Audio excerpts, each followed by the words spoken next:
fearing that the government's conditional cash transfer program shall be manipulated by the politicians, the DSWD intensified its campaign to inform the beneficiaries not to be influenced by the poll candidates. This report from Mai Mapili. Politicians are warned not to use the conditional cash transfer to win votes for the May 2013 elections. No less than President Aquino called on beneficiaries of the program to report these politicians, some of whom threatened they will be removed from the list if they fail to vote for them. Because of this, the DSWD Undersecretary Dinky Soliman launched the Bawal ang Epal, a nationwide campaign which is directed in informing all recipients to immediately report cases of intimidation by unscrupulous candidates and their supporters.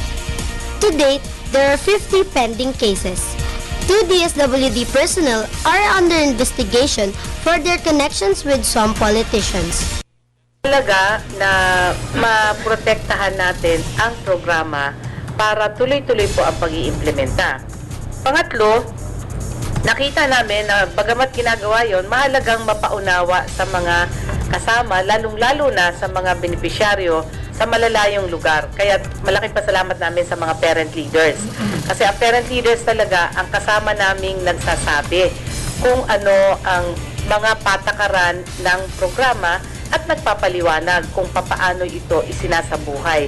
Kaya't mahalaga ang papel ng parent leaders sa pagpapaliwanag, kaya nabuo itong Bawal Epal campaign. Recipients of the program are speaking out, sharing the blessings of the CCT. One of them, Jefferson Galfo, before, he was underperformer in class.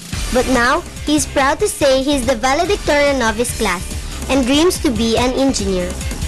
So are parents. Mostly women are thankful to the President for the benefits they have received from the Nakakatulong po sa amin yung programa dahil sa katunayan po sa aming area noon, ang mga bata po doon, ang mga anak ng mga bawat pamilya ay madalas po nakatsinelas lang po sila pag pumapasok. Nung nagkaroon po ng programa, medyo nakabili na po sila kahit yung numrain lang po dyan sa palengke na at least nakasapatos po sila ng itim. Malaking bagay na po yung dire-diretso yung pagbabasahan namin. Kung kami po ay gumraduate ngayong December, dire-diretso pa rin po ang may bibigay na financial na tulong sa amin. Kahit na po ito ay sinasabing utang, at least wala siyang tubo. Ibibigay sa amin ng maluwag na hindi tulad ng kung mawawala na kami sa Pantawid, mangungutang kami ng 5-6. Ang 5-6, malaki ang tubo. Ang Sayakay, yung sinasabi na may seminar pa kami ibibigay sa amin kung paano kami makakakuha ng mga livelihood. This is Mai Mapili for News at 1 Junior Edition.